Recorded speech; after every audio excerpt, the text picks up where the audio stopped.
Now may the words of my mouth and the meditations of our hearts be acceptable in your sight, O God, our rock and our Redeemer.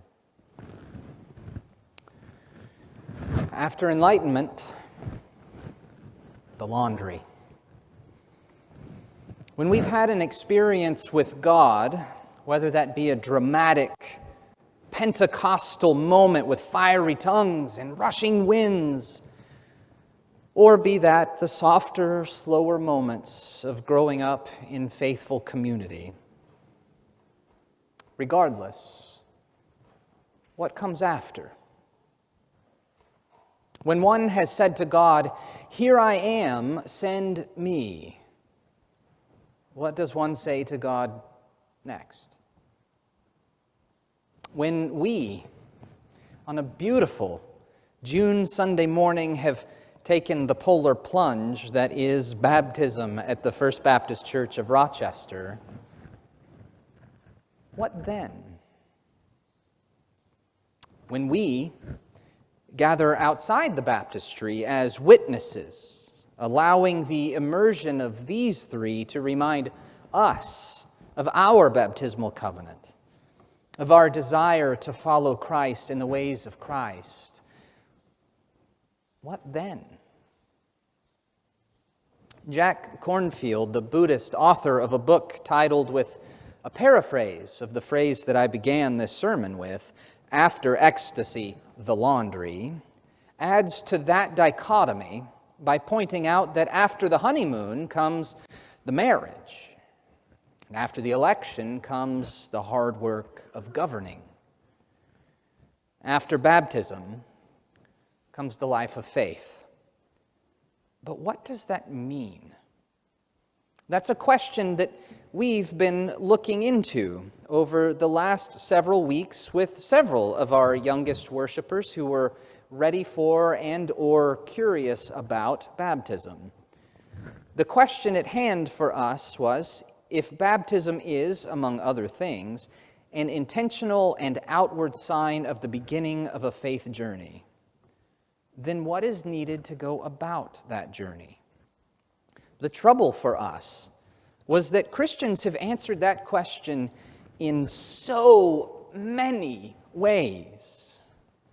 If we're embarking on a journey of faith, it is clear that we will need to have some understanding of what Christian worship is like and why we do the things in worship that we do. So there's good reason, then, for us to understand at least somewhat about 1,700 years' worth of spiritual practice in corporate worship. And out of that context, where is worship headed now? But of course, Christian moral teaching is of high importance on the journey too. So the nuances of tradition, reason, and experience Christians have used for centuries to answer difficult ethical questions is important even in the dailiness of our lives. But so, of course, is it important for us to understand how what we have in common and what is distinctive about us over against others from other religious traditions, or none generally, or just people who are different from us. So a working understanding of other faiths and ideas in the world is clearly important also. You may be beginning to see the trouble we faced from the outset of this venture. The life of faith can be deeply complicated. That's why, as we were preparing to make these outward signs today, we decided that it would be really great if we could take on a kind of sampler platter of all the kinds of thinking and experiences that the life of faith would beg of us. But if we could somehow distill it all to one most important quality.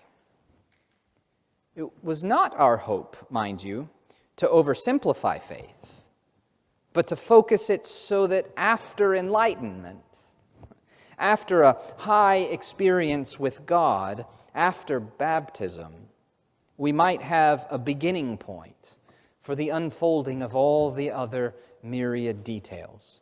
We wanted to know, in short, not what's the one and only thing, Not what's the simplistic and uncomplicated truth, but amid all of the important things of faith, what is the most important thing when navigating the life of faith?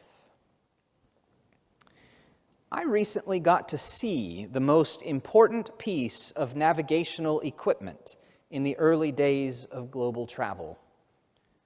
It wasn't what I would have guessed it would be. By the early 18th century, sailors had already decided that having a kind of grid system to measure the face of the earth would be a helpful thing, thus latitude and longitude. They even knew quite well how to tell what latitude degree one stood upon at any given time, which is deeply helpful for north and south travel. If you can measure the angle of the sun from where you stand, then you can calculate your latitude, simply enough.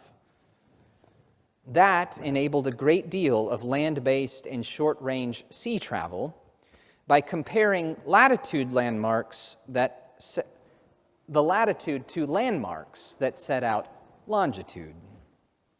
At sea, where there were no landmarks, though, one needed another way to calculate longitude.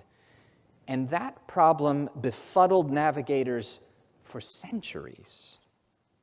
They knew that one's position on Earth could be understood in relation to the stars, so they had begun to develop very detailed charts of the stars.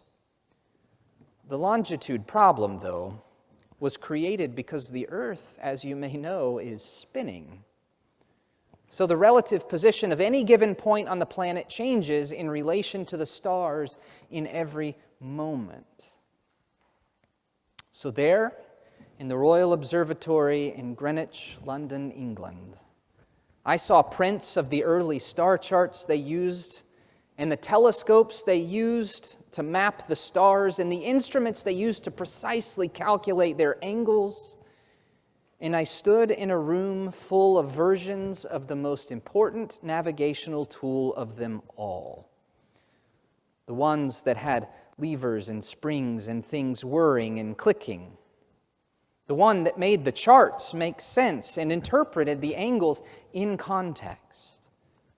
That most important instrument of all being, of course, the clock. If you know what time it is, then you can know where you should be relative to the position of the stars, and thereby know where you are on the earth. In answering a question asked of him about which of the ancient laws was most important, a text that became our theme text as we prepared for this day, Jesus gave us a clock. Amid all of the ancient laws and regulations set in place to help humans interface with God, laws that were ways to embody their faith, and amid all of them, Jesus said it was most important to love God.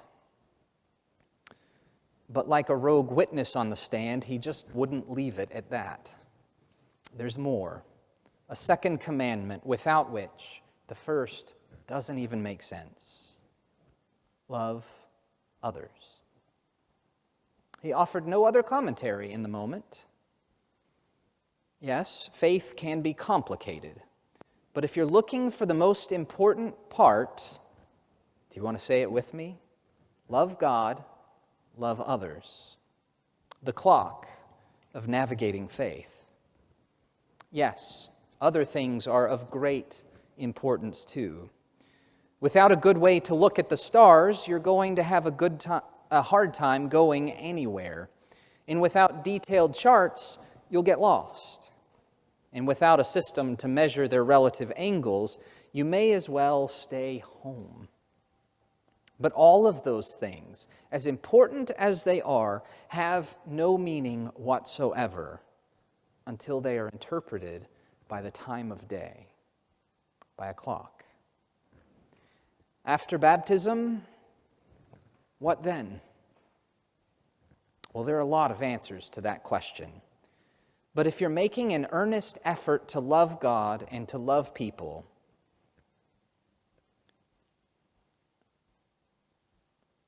if you're making an earnest effort to love God and to love people who are in this life with you, then you already have everything you need to find yourself in this life and to find your way through. Amen.